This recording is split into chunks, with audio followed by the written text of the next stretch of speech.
Bonjour chers internautes et abonnés de Khalima TV et Khalima.com.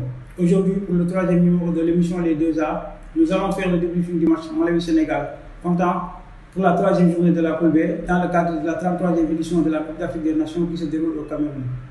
Un choc très important pour l'attribution des tickets qualificatifs pour les huitièmes de finale.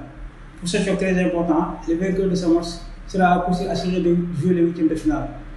Après 2 journées, le Sénégal, en compagnie de la Guinée, avec 4 points, occupe la tête du classement, suivi du Malawi, 3 points, et du Zimbabwe, 0 points. Lors de la dernière journée, le Malawi devait entrer par la Guinée 1-0, s'est relancé en renversant la Zimbabwe 2-1, tandis que le Sénégal a été contré au nul par la Guinée. De ce fait, le Sénégal est devant son adversaire d'1 point. Et pour ce choc très important, Aliou Cissé, le coach du Sénégal, va devoir compter sur un groupe au complet. Car après les retours de Bamba Dieng, d'Edouard Mendy, de Gana Gueye, de Kalidou Koulibaly ici, et avec les tests PCR effectués hier et qui sont avec tous négatifs, le Sénégal pourra compter sur l'ensemble de son effectif. Et pourra aligner une équipe qui aura fière allure devant les Flames du Malawi. Des Flames qui seront portés par Gabadino Mango, auteur de doublé contre le Zimbabwe, et qui sera le fer de lance lors de ce match crucial. Favori de ce match, Sadio Mané et ses partenaires doivent sortir le bleu de chauffe, rugir et pour faire honneur à leur standing de vice-champion d'Afrique après 2 prestations, certes pas mauvaises mais assez mitigées, devant la Guinée et le Zimbabwe.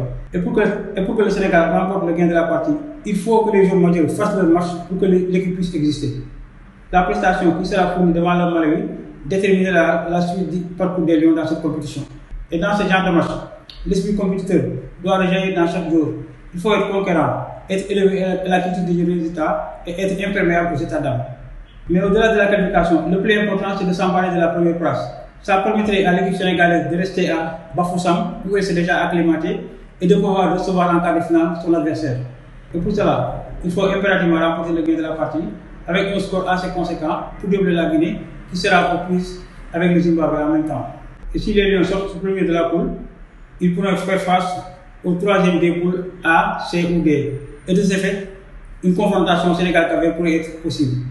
Autrement, si les Lions sortent deuxième de leur poule, ils devront faire face soit au Mali, soit à la Gambie, soit à la Tunisie, pensionnaire de la poule F. Et une troisième place sera pire, car là, dans ce cas, on devrait rencontrer le groupe Nigeria qui sera à coup sûr le premier de la poule D. Donc forcément, les Lions doivent remporter la mise pour remporter la première place et attendre son adversaire à Bafoussam.